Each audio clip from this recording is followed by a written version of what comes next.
बंदी छोड़ सतगुरु रामपाल जी परमेश्वर जी की जय हो।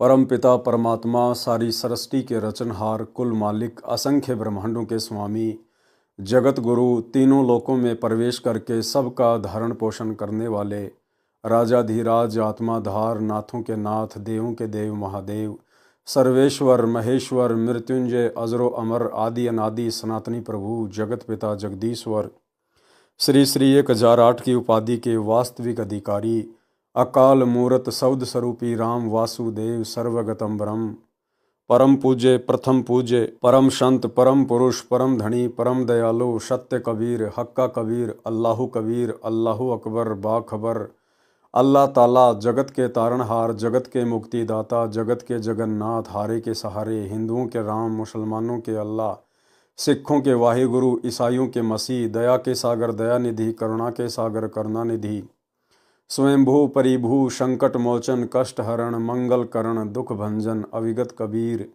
निर्विकार निर्विषम परमात्मा, अलय अलेख सतगुरु, आदि अनादि सतगुरु, असली मर्यादा पुरुषोत्तम, असली राम, असली कृष्ण, असली घनश्याम, असली मुरारी, राजाओं के राजा, महाराजाओं के महाराजा, शहंशाहों के शहंशाह, सम्राटों के सम्राट, भगवानों के भगवान, अल्लाहों के अल्लाह, प्रभुओं के प्रभु, मसीहों के मसीह, सच्चे वाहिगुरु, बाबाओं के बाबा, पीरों के पीर, सेठों के सेठ, जगत सेठ, सावड़सा सेठ, सर्वगुण संपन्न, अनंत कोटि कलाओं के स्वामी, अनंत कोटि ब्रह्मांडों के नायक, योगियों में महायोगी, ध्यानियों में महाध्यानी, सिद्धों में परम सिद्ध, ज्ञानियों में तत्वज्ञानी, ब्रह्म ज्ञानी, महाज्ञानी, परम ज्ञानी, सर्वश्रेष्ठ ज्ञानी, विज्ञानी, युवा कबीर, समरथ कबीर, ऐशमवात, अमित ओजा, सच्चे रहनुमा, करीम अल्लाह, सुभान अल्लाह, दुनिया के अंतिम पैगंबर, 8 सितंबर 1951 से गांव धनाना, जिला सोनीपत, हरियाणा, भारतवर्ष की पावन भूमि पे प्रकट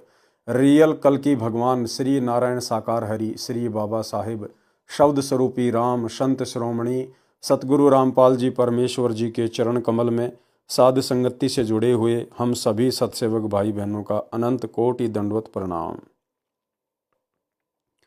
सत्साई भाई और बहनों, दया पूज्य गुरुदेव भगवान की, सतगुरु रामपाल जी परमेश्वर जी की, जिनके शुभ आशीर्वाद से आप और हम सभी सत्सेवक भाई बहन साध संगति से जुड़कर गुरुदेव के तत्व ज्ञान को आधार बनाकर उन्हीं के आशीर्वाद से अपनी आत्मा के कल्याणार्थ हेतु भक्ति मार्ग पर निरंतर आगे की ओर बढ़ रहे हैं। भाई और बहनों, पूज्य गुरुदेव जी के कर कमल से लिखित पवित्र ग्रंथ मुक्ति बोध के ऊपर वीडियो बनाने की श्रृंखला जारी है। इस श्रृंखला में आज हमारा ये दूसरे नंबर का वीडियो है और इस पवित्र ग्रंथ मुक्ति बोध से हमें ज्यों-ज्यों हम आगे बढ़ेंगे 5 या 6 वीडियो के बाद में आप और हमें भक्ति मार्ग से संबंधित बहुत सारी नई नई और गूढ़ जानकारियाँ प्राप्त होती चली जाएंगी, जो जानकारियां हमारे विश्वास को दृढ़ करेंगी। और विश्वास दृढ़ हुए बिना हम परमेश्वर को प्राप्त नहीं कर सकते, क्योंकि परमेश्वर कहते हैं, कहे कबीर सुनो वे साधो, मैं तो हूँ विश्वास में। और विश्वास बनेगा ज्ञान से, और ज्ञान समझ में आएगा सतगुरुदेव भगवान के आशीर्वाद से, और गुरुदेव का आशीर्वाद बना रहेगा उनका कृपा पात्र बने रहने से। उसके लिए आपको साध संगति से जुड़ना पड़ेगा। तो चलिए भाई और बहनों, आगे बढ़ते हैं। आज मुक्ति बोध में पेज नंबर 9 है, सुमरन के अंग का सरलार्थ, अथ सुमरन का अंग। शब्दार्थ, अथ का मतलब होता है प्रारंभ करना, अविगत का मतलब होता है जिस परमेश्वर की गति यानी सामर्थ्य कोई नहीं जानता, जिसको गीता अध्याय 8 श्लोक 3 में परम अक्षर ब्रह्म कहा है, तथा अध्याय 8 के ही श्लोक 8, 9, 10 में परम दिव्य पुरुष, तथा श्लोक 20 से 22 में अविनाशी अव्यक्त कहा है। गीता अध्याय 18 श्लोक 61, 62 व 66 में गीता ज्ञानदाता ने जिस परमेश्वर की शरण में जाने के लिए कहा है, उसी को संत गरीबदास जी ने अविगत राम कहा है। यानी जो आम समाज है वो केवल यही जानता है कि गीता जी का ज्ञान श्री कृष्ण जी ने कहा है, लेकिन जिन्हें तत्वदर्शी संत की शरण प्राप्त हो जाती है, फिर उन्हें पता चलता है कि गीता जी का ज्ञान श्री कृष्ण जी ने नहीं, बल्कि श्री कृष्ण जी के अंदर प्रेत की तरह प्रवेश करके और ब्रह्मा विष्णु महेश के पिता और दुर्गा के पति यानी काल ब्रह्म ने कहा है। और उस काल ब्रह्म से ऊपर जो तीसरा अव्यक्त परमात्मा है, अलग परमात्मा है, परम अक्षर ब्रह्म, परम दिव्य पुरुष, आदरणीय गरीबदास जी ने उसी परमपिता परमेश्वर को अविगत राम कहा है। अविगत राम, उसी को संत गरीबदास जी ने अविगत राम कहा है। अविगत यानी जिस परमेश्वर की गति यानी सामर्थ्य कोई नहीं जानता।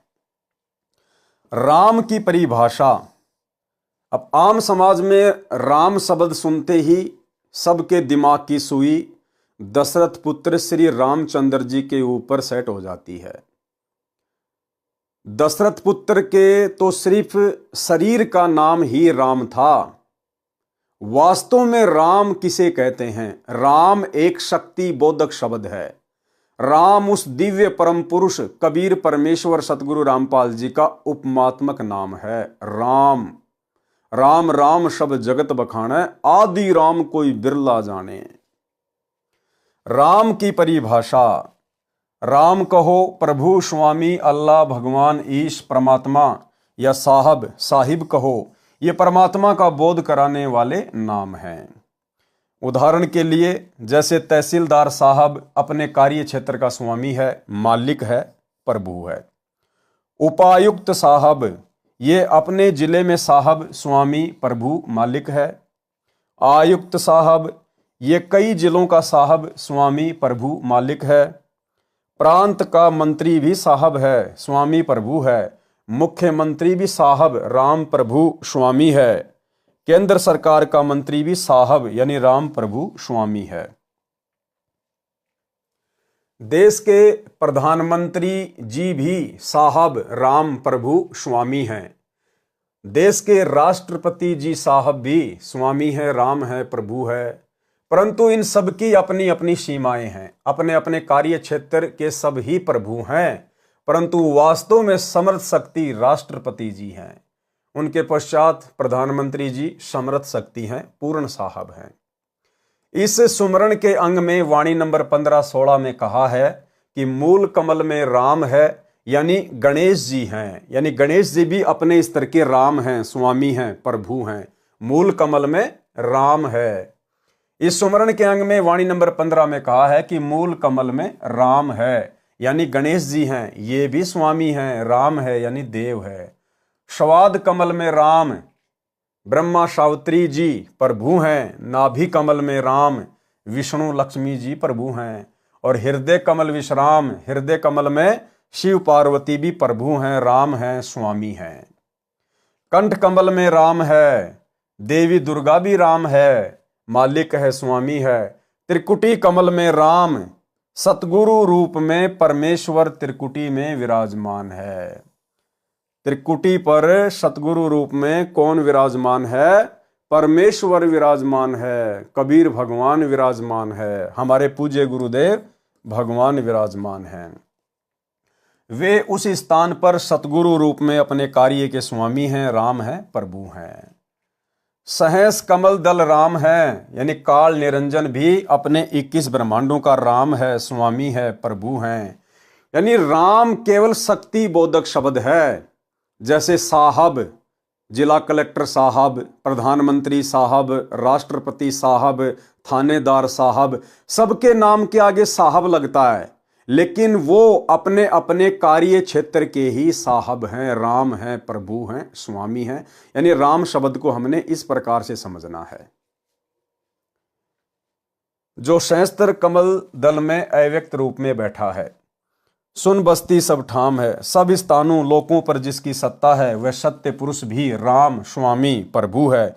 वाणी नंबर 17 में कहा है कि वास्तव में समर्थ राम है। अचल अभंगी राम है, गलताना दमलीन, सुरती नृति के अंतरे बाजे अनहद बीन। अचल का अर्थ होता है स्थायी। अचल यानी स्थायी, जो कभी भी डगमग ना हो। और अभंगी का मतलब है अविनाशी, जो कभी भी भंग ना हो, खंड ना हो। जो कभी भंग यानी नष्ट नहीं होता, वह समर्थ राम है। सुमरण का अर्थ है परमात्मा के सतमंत्र का जाप करना। जैसे कबीर परमेश्वर जी ने कहा है कि सार शब्द का सुमरण करही, सो हंसा भवसागर तरही। सुमरण का बल ऐसा भाई, कालई जीत लोक ले जाई। नाम सुमर ले शुक्रम कर ले, कौन जाने कल की खबर नहीं पल की। श्वास श्वास में नाम जपो, व्यर्थवा श्वास ना खोए। ना बेरा इस श्वास का आवन हो के न होए। कहता हूँ कहीं जात हूँ, सुनता है सब कोय। सुमरण से भला होएगा, नातर भला ना होए। सुमरण मार्ग सहज का, सतगुरु दिया बताए। श्वास श्वास जो सुमरता, एक दिन मिलसी आए। राग आसावरी से शब्द नंबर 63, 66 तथा 75। नर सुन रे मूड गवारा, भाई राम भजन तत् सारा। नर सुन रे मूड गवारा, भाई राम भजन तत् सारा।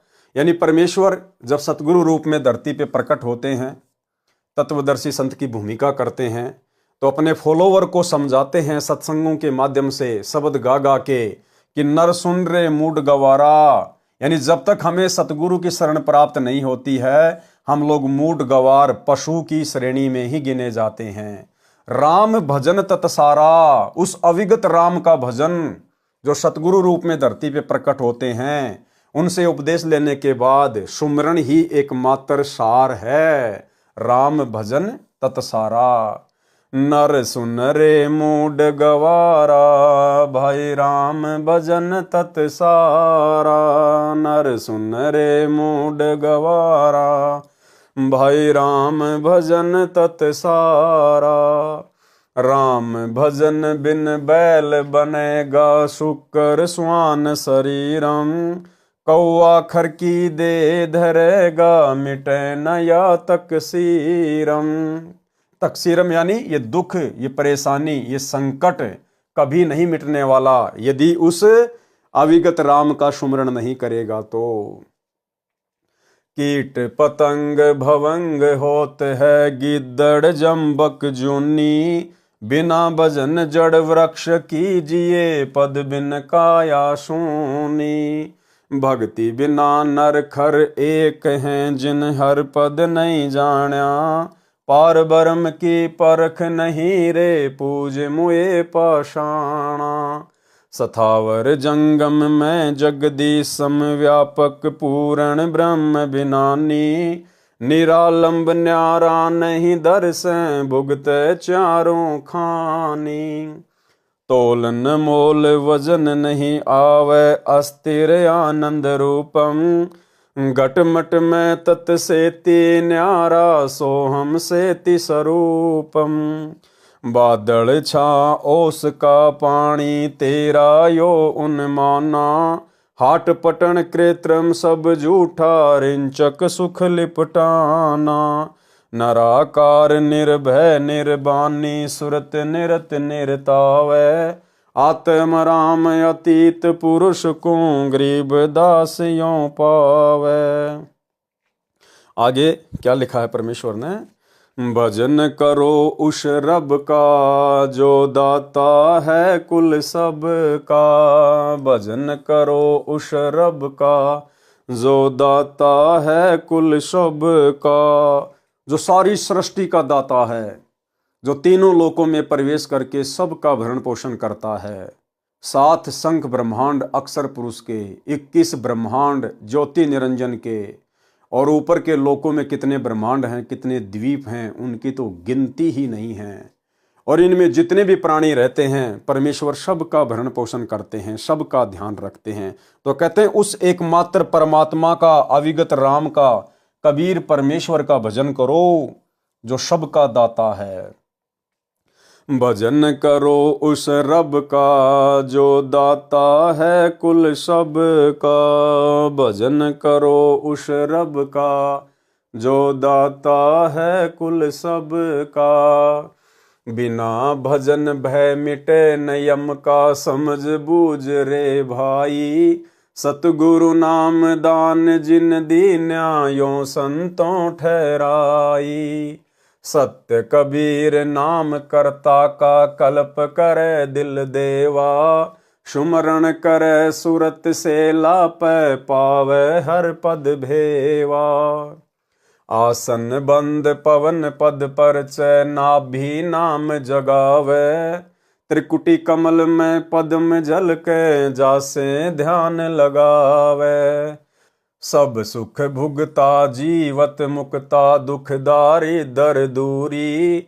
ज्ञान ध्यान गलतान हरि पद जो कुरंग कस्तूरी। गज मोती हस्ती के मस्तक उन्मुन रह दीवाना। खाए न पीवे मंगल घूमे आठ भगत गलताना। ऐसे तत्पद के अधिकारी पलख अलख से जोरे। तन मन धन सब अर्पण कर ही नेक न माथा मोरे। बिन ही रसना नाम चलत है निर्वाणी से नेहा। गरीब दास भोडल में दीपक छानी नहीं सनेहा। आगे परमेश्वर ने क्या लिखा है? भक्ति मुक्ति के दाता सतगुरु भक्ति मुक्ति के दाता। भक्ति मुक्ति के दाता सतगुरु भक्ति मुक्ति के दाता। पिंड प्राण जिन दान दिए हैं जल से सिरजे गाता। उस दरगाह को भूल गया है कुल कुटुंब से राता। रिद्धि सिद्धि कोटि तुरंगम दीने ऐसा धनी विधाता। उस समर्थ की रीझ छुपाई जग से जोड़ा नाता। मुश्किल से आसान किया था कहाँ गई वो बाता। सत शुक्रत को भूल गया है ऊंचा किया ना हाथा। 21 खंड होते हैं जो तरवर के पाता। थूनी डिगी था कहाँ पावे यो मंदिर डे जाता। इस देही को देवालोच तू नर क्यों उकलाता। नर देही नारायण यही है सनक सनंदन साथा। ब्रह्म मुहूर्त सूरत नगरी सुन सरोवर नाता। या पर भी का पार नहीं रे सकल कर्म कट जाता। सुरति नृति मन पवन बंद कर मेरुदंड चढ़ जाता। शैष कमल दल फूल रहे हैं अमी महारस खाता। जहाँ अलख निरंजन जोगी बैठा जहाँ से रहा न भाता। गरीब दास पारंग प्राण है शंख कमल खिल जाता। राग बसंत से शब्द नंबर 8। कोई है रे परले पार का जो भेद कहे झनकार का। कोई है रे परले पार का जो भेद कहे झनकार का। वारही गोरख वारही दत्त वारही ध्रुव प्रहलाद अर्थ। यानी जितने भी महापुरुष हैं जिनके नाम गिनाए जा रहे हैं परमात्मा कह रहे हैं कि ये सब के सब वार ही हैं। वारी यानी इस तरफ हैं, इस काल के लोक में ही हैं, अभी तक ये पार नहीं हुए हैं। वारही गोरख वारही दत्त वारही ध्रुव प्रहलाद अर्थ। वारही सुखदेव वारही व्यास वारही पारासुर प्रकाश। वारही दुर्वासा दरवेश वारही नारद सारद शेष। वारही भरतरी गोपी चंद वारही सनक सनंदन बंद। वारही ब्रह्मा वारही इंद वारही सैंस कला गोविंद। वारही शिव शंकर सो सिंब वारही धर्म राय आरंभ। वारही धर्म राय धर धीर परम धाम पहुँचे कबीर। केवल एक कबीर परमात्मा वे निर्बंध हैं अबंध हैं, केवल वही पार हुए हैं। यानी 650 साल पहले जब परमात्मा आए थे परमेश्वर ने इन सभी आत्माओं को अपनी शरण में लिया, सभी को ज्ञान समझाया, सभी को नाम दिया। लेकिन ये आत्माएं अंत तक भक्ति पर मर्यादाओं के साथ नहीं टिक पाई, जिस कारण से ये पार नहीं हो पाई। केवल एक कबीर परमेश्वरी थे जो मगर से सशरीर गए थे। ऋग युजु श्याम अथर्वन भेद परम धाम नहीं लैया भेद। अलल पंख अगाध भेव, जैसे कुंजी सुरती सेव। वार पार थे हाँ नहीं था, गरीबदास निर्गुण निगाह।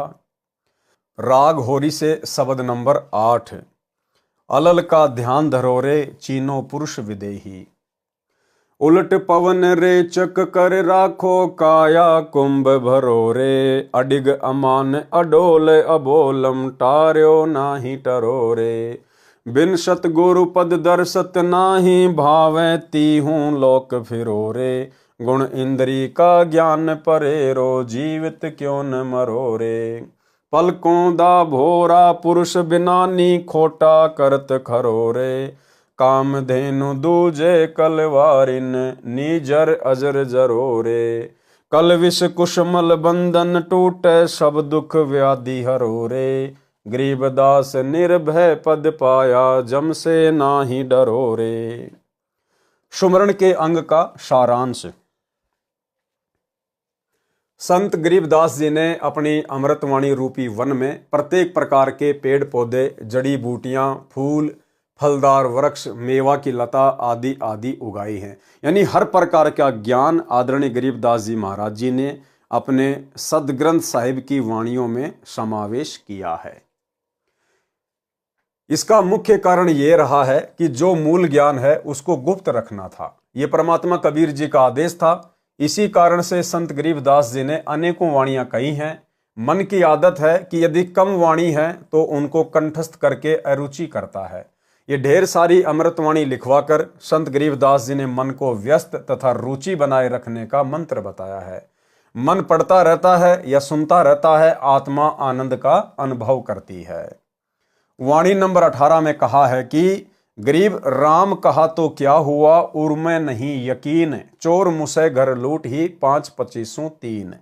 भावार्थ, यदि साधक को परमात्मा पर विश्वास ही नहीं है तो नाम सुमरण का कोई लाभ नहीं है।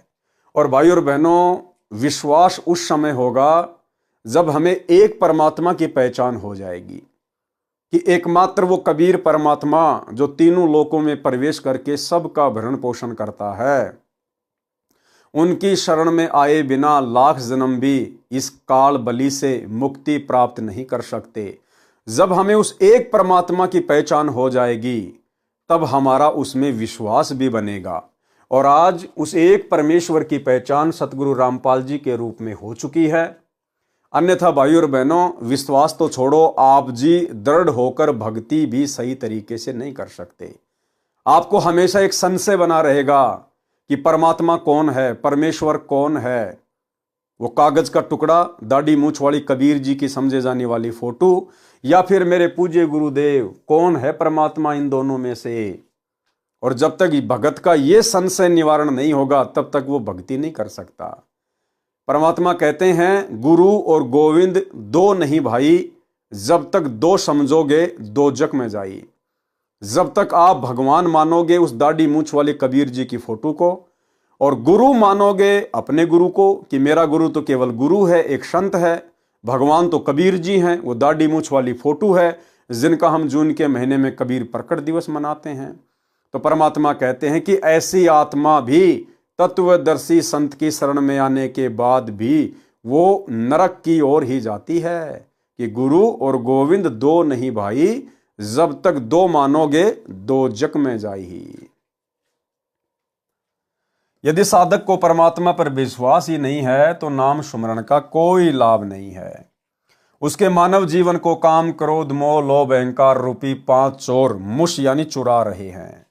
इन पांचों की 5-5 प्रकृति यानी 25 ये तथा रजगुण के अधीन होकर कोठी बंगले बनाने में, कभी कार गाड़ी खरीदने में जीवन नष्ट कर देता है। सतगुण के प्रभाव से पहले तो किसी पर दया करके बिना सोचे समझे लाखों रुपये खर्च कर देता है, फिर उसमें त्रुटि देखकर तमोगुण के प्रभाव से झगड़ा कर लेता है। यह भी एक बहुत ही गंदी और घटिया आदत होती है। इस प्रकार 3 गुणों के प्रभाव से मानव जीवन नष्ट हो जाता है। यदि तत्वदर्शी संत से ज्ञान सुनकर विश्वास के साथ नाम का जाप करें तो जीवन सफल हो जाता है। जिन जिन भक्तों ने मर्यादा में रहकर जिस स्तर की भक्ति, दान आदि आदि किया है उनको लाभ अवश्य मिला है। उदाहरण बताया है कि वाणी नंबर 31 से 39 में।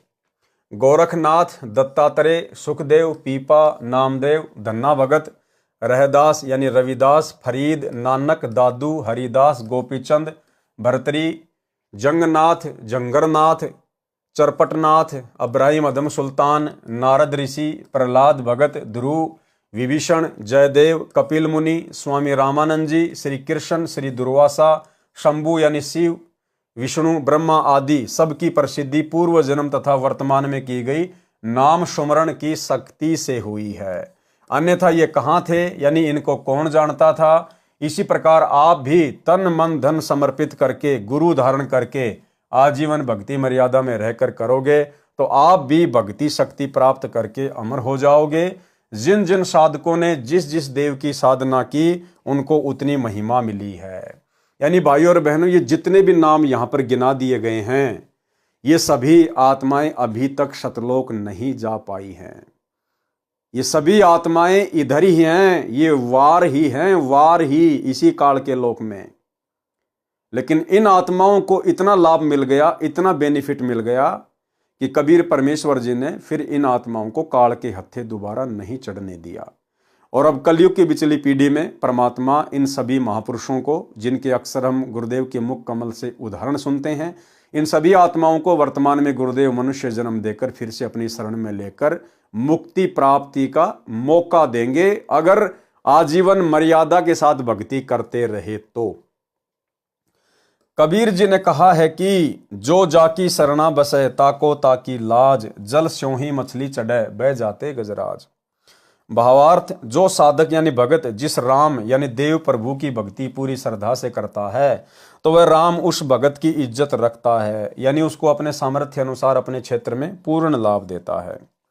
उदाहरण दिया है कि जैसे मछली का जल से अटूट नाता है, वह कुछ समय ही जल से दूर होने पर तड़प तड़प कर प्राण त्याग देती है।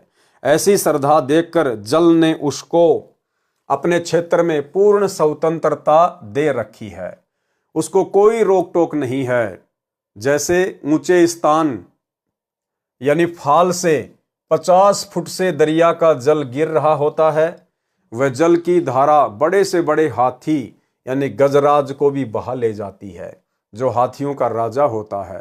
परंतु अपनी पुजारिन मछली को पूरी स्वतंत्रता दे रखी है, वह उस गिरते पानी में नीचे से ऊपर 50 फुट तक चढ़ जाती है। इसी प्रकार जो भगत जिस प्रभु की पूरी श्रद्धा से भक्ति करता है तो वह प्रभु अपने भगत को अपने स्तर का लाभ अपनी क्षमता के अनुसार अवश्य देता है, पूरा देता है। और भाइयों और बहनों, हमारे प्रभु, हमारे देव, हमारे राम तो समर्थ हैं, अविगत कबीर हैं, इनकी शक्ति का तो कोई वारन पार ही नहीं है। गरीब ऐसे सतगुरु हम मिला, बेपरवाह अबंद, परम हंस पूर्ण पुरुष, रोम रोम रवि चंद। समझने के लिए सामान्य उदाहरण, अपने देश में अभी तक अंग्रेजों वाली परंपरा का प्रभाव भी है। जैसे किसी सामान्य व्यक्ति को पुलिस थाने से बुलावा आता है तो उसके लिए बड़ी आपत्ति होती है। थाने के आसपास से भी सामान्य व्यक्ति डर कर जाता है। बुलावा आने पर तो उसके साथ क्या बीतेगी स्पष्ट है। जाते ही लगभग प्रत्येक पुलिसकर्मी तथा थानेदार का दुर्व्यवहार झेलना पड़ता है। मारपीट तो पहला प्रसाद है, गाली देना पुलिस वालों का मूल मंत्र है। उसी थाने में किसी का मित्र थानेदार लगा है, वह व्यक्ति वहां जाता है तो थानेदार उसे कुर्सी पर बैठाता है, चाय पानी पिलाता है। इस प्रकार जो व्यक्ति जिस अधिकारी का मित्र है वह अपने स्तर की राहत अवश्य देता है। वह राहत उस सामान्य व्यक्ति के लिए असहज होती है, यानी सामान्य नहीं होती, परंतु वह पर्याप्त भी नहीं है। यदि पुलिस अधीक्षक से मित्रता हो जाए तो थानेदार भी नतमस्तक हो जाता है। यदि मंत्री जी से मित्रता हो जाए तो एसपी भी नतमस्तक हो जाता है। यदि मुख्यमंत्री प्रधानमंत्री के साथ मेल हो जाए तो नीचे के सभी अधिकारी कर्मचारी आपके साथ हो जाएंगे। इसी प्रकार यदि कोई किसी देवी देव माता मसाणी सेठ शीतला भैरव भूत तथा हनुमान जी की भक्ति करता है तो उसको उनका लाभ अवश्य होगा। परंतु गीता अध्याय 16 श्लोक 23-24 में तथा अध्याय 7 श्लोक 12-15 तथा 20 से 23 तक में बताए अनुसार व्यर्थ साधना होने से मोक्ष से वंचित रह जाते हैं। और भाइयों और बहनों, उन तमाम देवी देवताओं के माध्यम से वो थोड़ी बहुत जो राहत मिलती है वो भी ये कबीर परमात्मा सतगुरु रामपाल जी भगवान ही प्रदान करते हैं। उन देवी देवताओं की, उन बड़े बड़े महादेवों की इतनी औकात नहीं है कि वो अपनी तरफ से अपने साधक को कोई लाभ दे सकें। जितना उस साधक के भाग्य में है, उसके प्रारंभ में है, वो कबीर परमात्मा उसी हिसाब से उन देवी देवताओं के माध्यम से, उन गुरुजनों के माध्यम से उन भक्तों को राहत प्रदान करवाते हैं। ये देवी देवता केवल बीच में एक मैनेजर हैं, मीडिएटर हैं, इससे ज्यादा कुछ नहीं। कर्म का फल भी अच्छा बुरा भोगना पड़ता है, इसलिए यह साधना करके भी हानि होती है। इसलिए संत गरीबदास जी ने वाणी नंबर 38 में कहा है कि गरीब ऐसा निर्मल ज्ञान है, निर्मल करे शरीर और ज्ञान मंडलिक हैं, चकवे ज्ञान कबीर। भावार्थ, वेदों, गीता, पुराणों, कुरान, बाइबल आदि का ज्ञान तो मंडलिक यानी अपनी अपनी सीमा का है, डिविजनल है, परंतु परमेश्वर कबीर जी द्वारा बताया आध्यात्मिक सत्य ज्ञान यानी तत्व ज्ञान, सूक्ष्म वेद, चक्रवर्ती ज्ञान है, जिसमें सब ज्ञानों का समावेश है, वह कबीर वाणी है। वाणी नंबर 41 और 42। गरीब गगन मंडल में रहत है, अविनाशी आप अलेख, जुगन जुगन सत्संग है, धर धर खेले भेख। गरीब काया माया खंड है, खंड राज और पाट, अमर नाम निज बंदगी, सतगुरु से भई साट। भावार्थ, पूर्ण परमात्मा कबीर जी गगन मंडल यानी आकाश में रहता है, सत्यलोक में रहता है, जो अविनाशी अलेख है। अलेख का अर्थ है जो पृथ्वी से देखा नहीं जा सकता, जिसे अविनाशी अव्यक्त गीता अध्याय 8 श्लोक 20 से 23 में कहा है। जैसे कुछ ऋषिजन दिव्य दृष्टि के द्वारा पृथ्वी से स्वर्गलोक, श्री विष्णु लोक, श्री ब्रह्मा लोक तथा श्री शिव जी के लोक तथा वहां के देवी देवताओं को तथा ब्रह्मा विष्णु महेश को देख लेते हैं, परंतु ब्रह्म काल को तथा इससे ऊपर अक्षर पुरुष तथा परम अक्षर पुरुष अविनाशी अलेख को कोई नहीं देख सकता, जिस कारण से उस परमात्मा का यथार्थ उल्लेख ग्रंथों में नहीं है। यथार्थ वर्णन सूक्ष्म वेद में है, जो स्वयं परमात्मा द्वारा बताया आध्यात्मिक ज्ञान है। इसलिए उस पूर्ण परमात्मा को अलख तथा अलेख कहकर उपमा दी गई है। यानी उस पूर्ण परमात्मा कबीर साहिब को कोई भी साधक अपनी दिव्य दृष्टि से नहीं देख सकता है, इसलिए उसको अलेख कहा है। अलेख जिसको कोई देख ना सके, इसलिए उस पूर्ण परमात्मा को अलख तथा अलेख कहकर उपमा दी है। उस परमेश्वर को देखने के लिए पूर्ण सतगुरु जी से दीक्षा लेकर तब सतलोक जाकर ही देखा जा सकता है। वह परमात्मा स्वयं अन्य भेक यानी वेश धारण करके पृथ्वी पर प्रत्येक युग में प्रकट होता है। जैसे वर्तमान में तत्वदर्शी संत की भूमिका में वो कबीर परमात्मा सतगुरु रामपाल जी के रूप में स्वयं ही प्रकट हैं। वह परमात्मा स्वयं अन्य भेख धारण करके पृथ्वी पर प्रत्येक युग में प्रकट होता है। अपना तत्व ज्ञान यानी चक्रवर्ती ज्ञान स्वयं ही बताता है। तो भाई यदि आज कोई तत्व ज्ञान बता रहा है तो कौन बता रहा है? स्वयं कबीर परमात्मा, क्योंकि अपना तत्व ज्ञान यानी चक्रवर्ती ज्ञान स्वयं ही बताता है। स्वयं यानी खुद ही बताता है। इसलिए दास बार बार कहता है कि पूज्य गुरुदेव जी स्वयं कबीर परमेश्वर हैं। अपना तत्व ज्ञान चक्रवर्ती ज्ञान स्वयं ही बताता है कि यह सब राजपाट तथा शरीर खंड यानी नाशवान है। केवल सतगुरु से मिलन तथा उनके द्वारा दिया निज नाम सत्य भक्ति मंत्र ही अमर है। यदि सच्चे भक्ति मंत्र प्राप्त नहीं हुए तो अन्य नामों का जाप सुमरण तथा यज्ञ करना सब व्यर्थ है। सुमरण के अंग की वाणी नंबर 20 में कहा है कि गरीब राम नाम निज सार है, मूल मंत्र मनमाही, पिंड ब्रह्मंड से रहित है, जननी जाया नाही।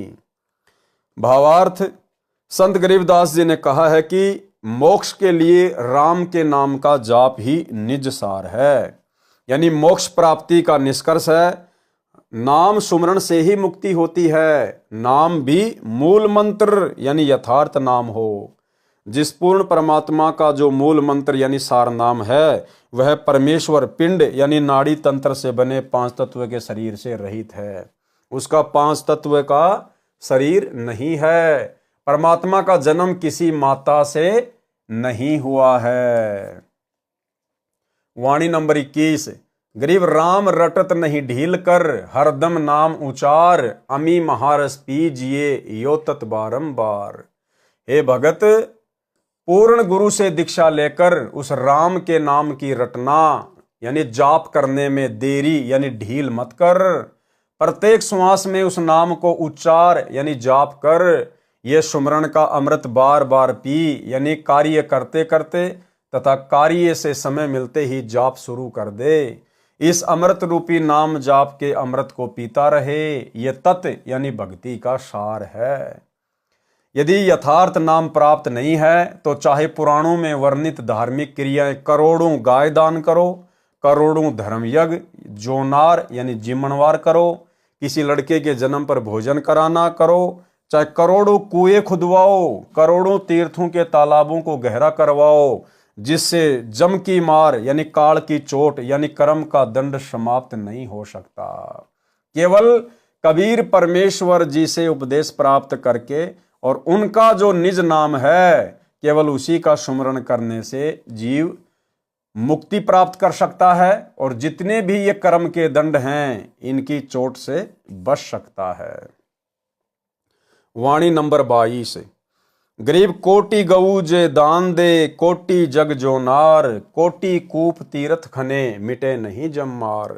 जैसे किसी देव या संत के नाम का मेला लगता है, उसका स्थान किसी छोटे बड़े जलाशय के पास होता है।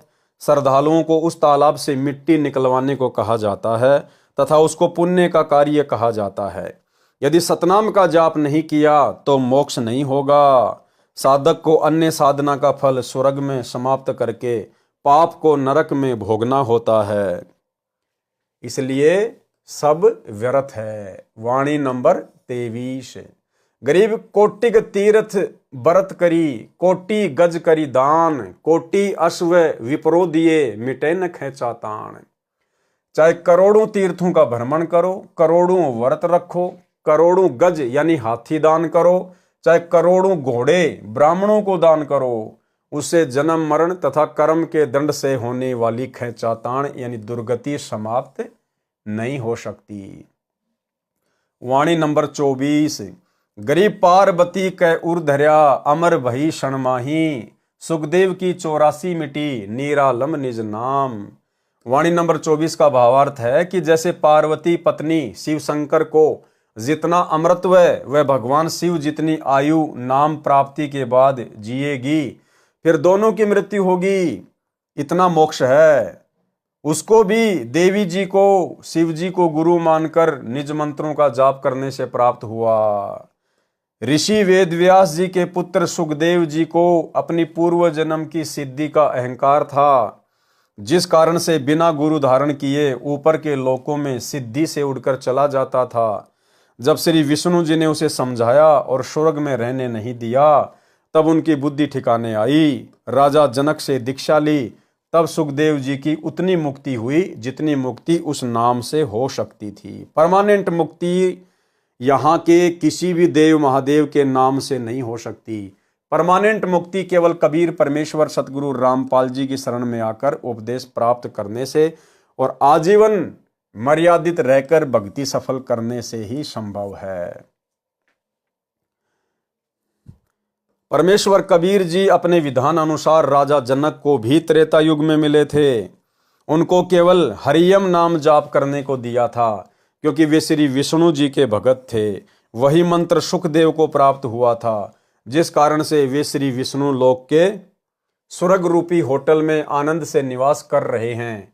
वहीं से विमान में बैठकर अर्जुन के पुत्र यानी अभिमन्यु के पुत्र राजा परीक्षित को भागवत सुधा सागर की कथा सुनाने आए थे, फिर वहीं लौट गए। गरीब ऋषभ देव के आइया, कबी नामे अवतार, नो योगेश्वर मैं रमा, जनक विदेही उधार। भावार्थ, परमेश्वर कबीर जी अपने विधान अनुसार कि परमात्मा ऊपर के लोक में निवास करता है, वहां से गति करके आता है, अच्छी आत्माओं को मिलता है, उनको अपनी वाक यानी वाणी द्वारा भक्ति करने की प्रेरणा करता है, आदि आदि। राजा ऋषभ देव जैन धर्म के प्रथम तीर्थंकर को मिले थे। अपना नाम कबीर देव बताया था। ऋषभ देव जी ने अपने धर्म गुरुओं ऋषियों से सुन रखा, कहते हैं उनको सत्य ज्ञान बताकर उनको सही दिशा दी। परंतु राजा जनक ने विष्णु उपासना को नहीं त्यागा।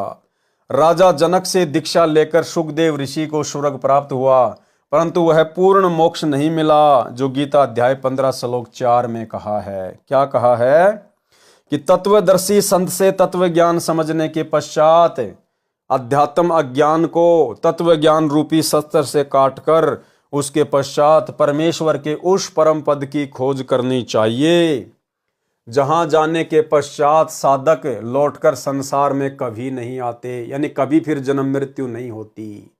जिस परमेश्वर से संसार रूपी वृक्ष की प्रवृत्ति विस्तार को प्राप्त हुई है, यानी जिस परमेश्वर ने संसार की रचना की है, केवल उसी की भक्ति करो, केवल उसी की भक्ति। वाणी नंबर 24 में यही स्पष्ट किया है कि यदि स्वर्ग जाने की भी तमन्ना है तो वे भी विशेष यानी निज मंत्रों के जाप से ही पूर्ण होगी। और वर्तमान में भाई और बहनों, यदि किसी को काललोक तक की भी पूर्ण भक्ति करनी है तो वो मंत्र भी सतगुरु रामपाल जी परमेश्वर जी के पास ही उपलब्ध हैं। वर्तमान में एकमात्र अधिकारी गुरु सतलोक के और निरंजन लोक के स्वर्ग के केवल सतगुरु रामपाल जी परमेश्वर ही हैं। परंतु ये इच्छा तत्व ज्ञान के अभाव से है। जैसे गीता अध्याय 2 श्लोक 46 में बहुत सटीक उदाहरण दिया है कि सब ओर से परिपूर्ण जलाशय बड़ी झील प्राप्त हो जाने पर छोटे जलाशय यानी तालाब में मनुष्य का जितना प्रयोजन रह जाता है, उसी प्रकार तत्व ज्ञान की प्राप्ति के पश्चात विद्वान पुरुष का वेदों ऋग्वेद यजुर्वेद सामवेद अथर्ववेद में प्रयोजन रह जाता है। यानी जब हमें तत्वदर्शी संत मिल जाता है, जब हमें उनसे वो अनमोल तत्व ज्ञान सुनने को मिल जाता है, तो उसके बाद फिर किसी साधक की इच्छा यहाँ के स्वर्ग में बैकुंठ में ब्रह्मलोक में जाने की बनेगी ही नहीं।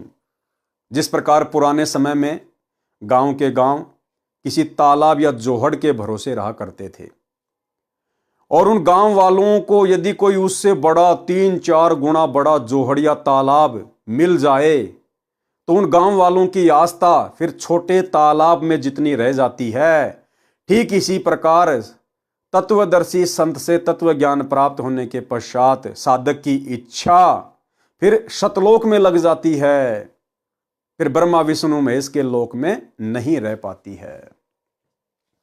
भावार्थ, तत्व ज्ञान की प्राप्ति के पश्चात अन्य देवताओं से होने वाले क्षणिक लाभ, स्वर्ग व राज्य प्राप्ति से अधिक सुख, समय तथा पूर्ण मोक्ष, गीता अध्याय 15 श्लोक 4 वाला मोक्ष जो परमेश्वर परम अक्षर ब्रह्म, गीता अध्याय 8 श्लोक 3, 8, 9, 10, 20 से 23 वाले परमेश्वर के जाप से होता है की जानकारी के पश्चात, यानी उस सतलोक के राजा कबीर परमेश्वर सतगुरु रामपाल जी की यथार्थ जानकारी के पश्चात भगत की जितनी श्रद्धा अन्य देवताओं में रह जाती है।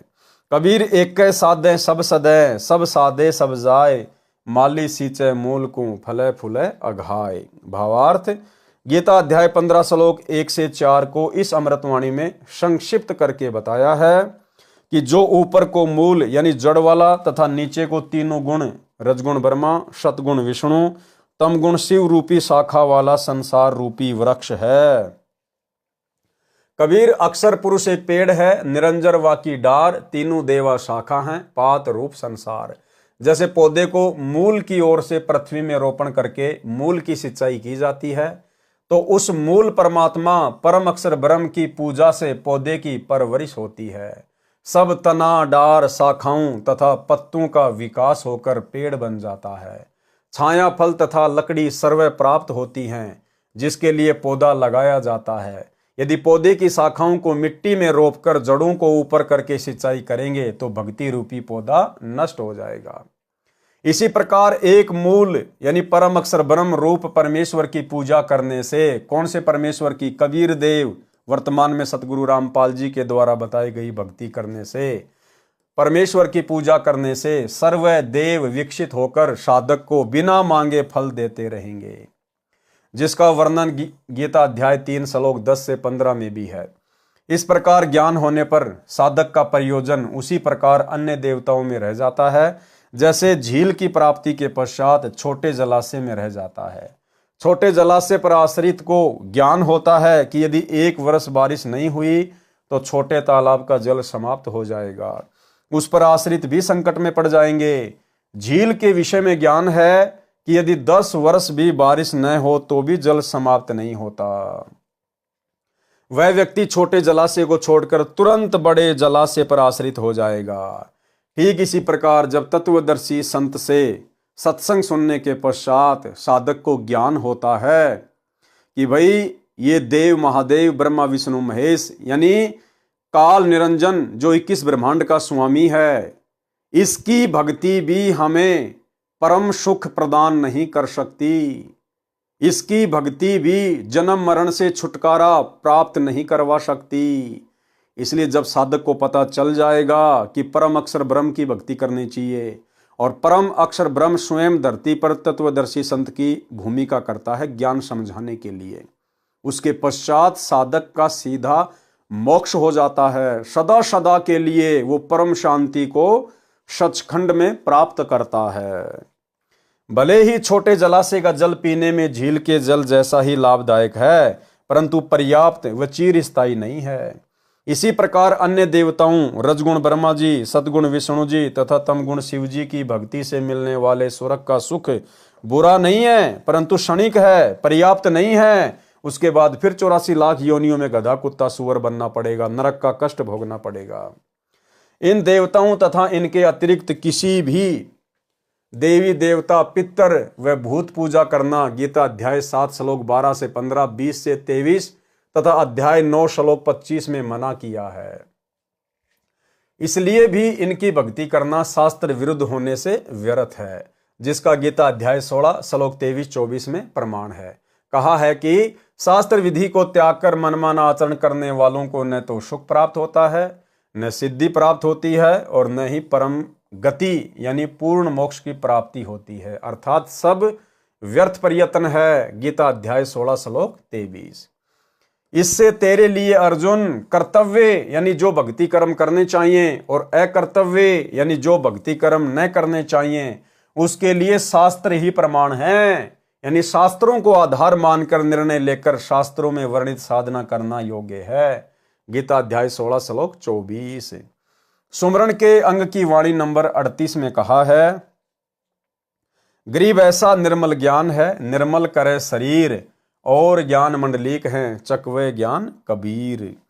वाणी नंबर 47 से 50। गरीब नाम बिना क्या होते है, जप तप संयम ध्यान, बाहर भर में मानवी अब अंतर में जान। गरीब उजल हिरंबर भक्ति है, उजल हिरंबर सेव, उजल हिरंबर नाम है, उजल हिरंबर देव। गरीब निज नाम बिना निपजै नहीं, जप तप कर है कोटि, 184 त्यार है मूंड मुंडाया घोटी। गरीब नाम शिरोमणि सार है, सोहम सुरती लगाई, ज्ञान गलीचे बैठ कर सुनी सरोवर नहाई। वाणी नंबर 47 से 50 में भी यही समझाया है कि निज नाम यानी विशेष मंत्र बिना अन्य नामों का जाप तथा मनमाना घोर तप जो करते हैं उनकी साधना व्यर्थ है। गीता अध्याय 17 श्लोक 1 से 6 तक में भी यही स्पष्ट किया है। श्लोक 1 में अर्जुन ने पूछा कि आपने गीता अध्याय 16 श्लोक 23-24 में कहा है कि शास्त्र विधि के विपरीत साधना व्यर्थ है। यदि साधक शास्त्र विधि को त्याग कर श्रद्धा से अन्य देवताओं जिनके विषय में गीता अध्याय 7 श्लोक 12 से 15 यानी ब्रह्मा विष्णु महेश और 20 से 23 तथा अध्याय 9 श्लोक 23-24 में वर्णन है, यदि उनका पूजन करते हैं, उनकी स्थिति सात्विक है या राजसी है या तामसी है। अध्याय 17 श्लोक 2 से 6 तक गीता ज्ञानदाता ने उत्तर दिया, मनुष्यों की स्थिति 3 प्रकार की ही होती है। सात्विक वृत्ति के व्यक्ति तत्व ज्ञान के अभाव से देवताओं की भक्ति पूजा करते हैं। तामसी व्यक्ति प्रेतों पितरों आदि के जंत्र मंत्र में लगे रहते हैं। जो व्यक्ति शास्त्र विधि को त्याग कर मन कल्पित घोर तप को तपते हैं वे शरीर में स्थित मुझे उस परमेश्वर तथा कमलों में विराजमान मुख्य देवताओं को कष्ट देने वाले अज्ञानी हैं, उनको राक्षस स्वभाव के जान। जैसे धूनी लगा के बैठ जाते हैं, आरा लगा के बैठ जाते हैं, गर्मी के महीने में अपने चारों तरफ आग जला लेंगे, वो राक्षस स्वभाव के कहे गए हैं, जो घोर कल्पित तप तपते हैं। वाणी नंबर 49। गरीब निज नाम बिना निपजै नहीं, जब तप कर हैं कोटि, लख 84 तैयार है क्या मुंड मुंडाया गोटी। भावार्थ, वास्तविक नाम यानी सात नाम, सतनाम तथा सारनाम, जो पूरी विधि वर्तमान में सतगुरु रामपाल जी परमेश्वर जी के पास में है, उसके बिना भक्ति रूपी फसल नहीं उपजती। यानी जैसे गेहूं की फसल प्राप्त करने के लिए गेहूं का बीज ही बीजना पड़ता है। यदि गवार का बीज बोकर गेहूं की प्राप्ति की इच्छा किए हैं तो भूखा मरेगा। इसलिए कहा है कि वास्तविक नाम के जाप बिना अन्य नामों का जाप तथा मनमाना घोर तप करके आप खुश हुए बैठे हो। कोई सिर के सब बाल तथा दाढ़ी मूछ कटाकर सफाचट रहता है, गलत साधना करके मोक्ष की आशा लगाए हैं, उनसे कहा है कि 84 लाख योनियों की प्राप्ति तैयार है। कबीर करता था तब क्यों किया, अब करके क्यों पछताए, बोए पेड़ बबूल का आम कहां से खाए। यानी भाई और बहनों, पूर्ण तत्वदर्शी संत की शरण में आए नहीं, उनके बताए अनुसार सत्य साधना की नहीं, उनके बताए अनुसार भक्ति मर्यादाओं को निभाया नहीं, तो भाई फिर अंत में पछताने से क्या होगा।